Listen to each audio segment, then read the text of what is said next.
ওয়াকারুজ্জামান সেনাপ্রধান দাবি তুলেছেন দ্রুত নির্বাচনের জন্য, ফ্রি অ্যান্ড ফেয়ার ইলেকশনের জন্য তিনি তার বিরোধিতা করেছেন। একই দাবি করেছেন বিএনপি নেতৃত্ব, কিন্তু বিএনপি নেতৃত্বের দাবি সত্ত্বেও তিনি তাদের সাথে দেখা করবার সুযোগ দেননি, দেখা করতে চাননি মোহাম্মদ ইউনূস। গতকাল আমি ইন্ডিয়া টুডে পত্রিকার, ভারতের বিখ্যাত ইন্ডিয়া টুডে পত্রিকার একটি সংবাদ তারা যেটা দিয়েছে সেটা আমি একটু পড়ছি, সেটা শুনুন। সেটা শুনলে বুঝতে পারবেন যে মোহাম্মদ ইউনূস এখন তার গদি রাখবার জন্য কলিশন কোর্সে তিনি গেছেন, তিনি সংঘর্ষের রাস্তা বেছে নিয়েছেন। ইন্ডিয়া টুডে কি বলছে সেটা বলি। তারা একটা খবর দিয়েছে, সেই খবরের হেডলাইন হচ্ছে fight on all fronts facing pressure from army, Yunus government warns of action if autonomy is threatened. তার মানে সমস্ত দিক থেকে আক্রমণের মুখে ইউনূস গভর্নমেন্ট এখন চাইছেন অ্যাকশন বা ব্যবস্থা নিতে। কাদের বিরুদ্ধে? যারা সরকারের এই ক্ষমতা, অটোনমি, অর্থাৎ কবে নির্বাচন হবে, কবে কি হবে, ভোটে কে দাঁড়াবে, আওয়ামী লীগ থাকবে কি থাকবে না, এই পুরো ব্যাপারটা এটা বলছে সরকারের কর্তব্য, সরকারের দেখার জায়গা। এবং তার জন্য যদি বিএনপি এবং ওয়াকারুজ্জামান যে দাবি করছেন সেই দাবি তারা মানবেন না। এই প্রসঙ্গে একটা কথা বলি যে মোহাম্মদ ইউনূস তিনি মনে রাখেননি যে তিনি কিভাবে ক্ষমতায় এসেছিলেন। যদি মনে রাখতেন তাহলে বলতেন না যে সেনাবাহিনীর কি ক্ষমতা বা অন্যান্য রাজনৈতিক দলের কি ক্ষমতা।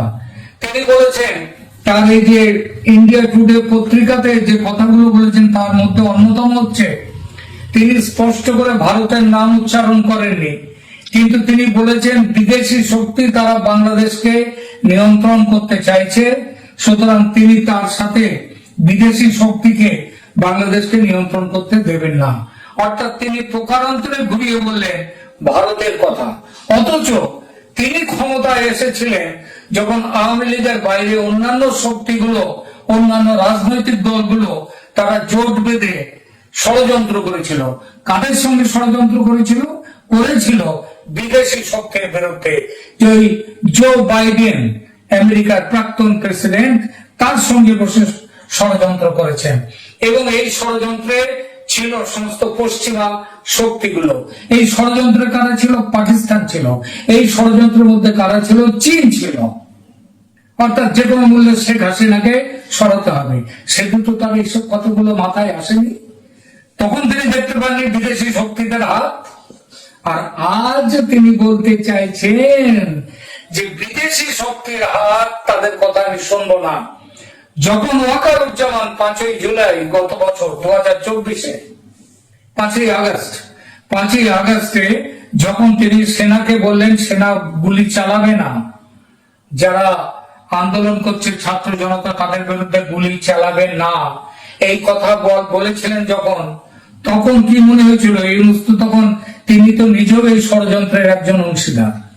প্যারিসে বসে তিনি এই ষড়যন্ত্রের মধ্যে ছিলেন এবং সে কথা নিজের মুখে স্বীকার করেছে যে গত বছরই সেপ্টেম্বরে যখন তিনি আমেরিকায় গিয়ে ওয়াশিংটন ডিসিতে নিউ ইয়র্কে তিনি সেখানে বলেছিলেন যে রাষ্ট্রসংঘের মিটিং এ যে সাইড লাইনে তিনি ক্লিন্টন ফাউন্ডেশনের মিটিং এ সেখানে কি বলেছিলেন যে এটা অনেকদিন ধরে এটা হচ্ছে মেটিকুলাস প্ল্যানিং এর অন্তর্ভুক্ত। এই মেটিকুলাস প্ল্যানিং এর মাথা কারা ছিল? ওই ছাত্ররা মাহফুজ আলমকে দেখিয়ে বলেছিলেন। তখন মনে ছিল না তার কথা? তখন কারা? আমরা কি দেখেছি বাংলাদেশের এই যে আওয়ামী লীগ এবং তার সঙ্গীরা ছাড়া এই বিএনপি, জামাত, এদের সাথে মিলে আওয়ামী লীগের সরকারকে, শেখ হাসিনাকে বাংলাদেশ ছেড়ে ভারতে চলে যেতে বাধ্য করেছিলেন। তখন মনে ছিল না বিদেশি শক্তির হাত, ষড়যন্ত্রের হাত? আর এখন বলছেন যে এটা গভর্নমেন্টের সরকারের যে ক্ষমতা সেই ক্ষমতায় হাত দেয়া চলবে না, এইটা বলছেন তো। এবং বলছেন যে সরকারের যে ক্ষমতা, অর্থাৎ সেনাপ্রধান ওই যে বলেছে নির্বাচনের কথা, ওনার বক্তব্য হচ্ছে এটা সরকারের কথা, সরকার ঠিক করবে এটা কখন করবে নির্বাচন। অথচ ক্ষমতায় বসার সাথে সাথে উনি বলেছিলেন ক্ষমতার সাহায্যে দেশকে গণতন্ত্রের পথে ফিরিয়ে নিয়ে আসাটা 1.5 বছরের মধ্যে নির্বাচন করাটা হচ্ছে তার কর্তব্য, এবং তার প্রথম চিন্তা হচ্ছে দেশকে এইভাবে নিয়ে যাওয়া, অর্থাৎ নির্বাচনের দিকে একটি সুস্থ গণতান্ত্রিক একটি সরকার দেয়া। আর সেটা ভুলেই গিয়েছেন। যে কথাগুলো বলেছেন সেদিন বুধবার, গত বুধবার যে কথাগুলো বলেছেন বাংলাদেশের যে জেনারেল ওয়াকারুজ্জামান সেনা প্রধান, তার মধ্যে কোন কথাটা ভুল কথা, কোন কথাটা মিথ্যে কথা? তিনি তো সবগুলো ঠিক কথা বলেছেন। এবং শুধু তাই না, সেনা প্রধান এই সরকারকে বসাবার মূল দায়িত্বে ছিলেন সেনা প্রধান। সেদিন মনে হয়নি যে এটা কার অধিকার? সেনা প্রধান 5 আগস্ট তারিখে শেখ হাসিনা বাংলাদেশ ছেড়ে ভারতে চলে আসার পর তিনি যখন বেরিয়ে পড়েছেন বাংলাদেশ থেকে, তখন এই ওয়াকারুজ্জামান সেনা প্রধান সাংবাদিক সম্মেলন করেছিলেন। সেই সম্মেলনে তিনি বলেছিলেন যে আপনাদের জান মালের দায়িত্ব আমি নিলাম। তিনি সেনা প্রধান হয়ে যদি আজকে এই কথা না বলতে পারেন, তাহলে সেদিন জানমালের, সাধারণ মানুষের জানমালের দায়িত্ব কি করে তিনি নিয়েছিলেন? সেদিন তিনি বলছিলেন রাষ্ট্রপতির সঙ্গে দেখা করে একটু অন্তর্বর্তী সরকার প্রতিষ্ঠা করবেন, এবং সেই সরকার প্রতিষ্ঠার ভূমিকায় ওয়াকারুজ্জামান সেনা প্রধানের যা ভূমিকা ছিল সেদিন আর কারোরই ছিল না। আমাদের ইউনূস সাহেব তিনি কি ছিলেন? তিনি তো প্যারিসে বসে অলিম্পিক দেখছিলেন তখন। আর আজকে তার মনে হয়েছে এটা সেনার অধিকারের বাইরে, সেনা যা বলেছে তিনি আজকে চাইছেন যে তিনি এর বিরুদ্ধে ব্যবস্থা নেবেন। মানুষ কিন্তু বুঝে গেছে ইউনূস তুমি নোবেল জয়ী শান্তিতে, কিন্তু যদি বলা যায় যে তুমি নোবেল জয়ী মিথ্যা কথায়, ভাওতাবাজিতে, তাহলে মানুষ ভুল বলবে না। আজকে ইউনূস যে কথাই বলুন, বাংলাদেশের সমস্ত মানুষের মনে সেনা প্রধান একটা নতুন আবেগ এনে দিয়েছেন, তাদের মধ্যে এই বিশ্বাস ফিরিয়ে দিতে পেরেছেন যে বাংলাদেশ আবার ভালো হওয়ার পথে চলবে। আজকে মোহাম্মদ ইউনূস যে দিকে নিয়ে গেছেন দেশকে, সেই অবস্থা থেকে বাংলাদেশ মুক্ত হবে, এটা বাংলাদেশের সাধারণ মানুষ আজ বিশ্বাস করছেন।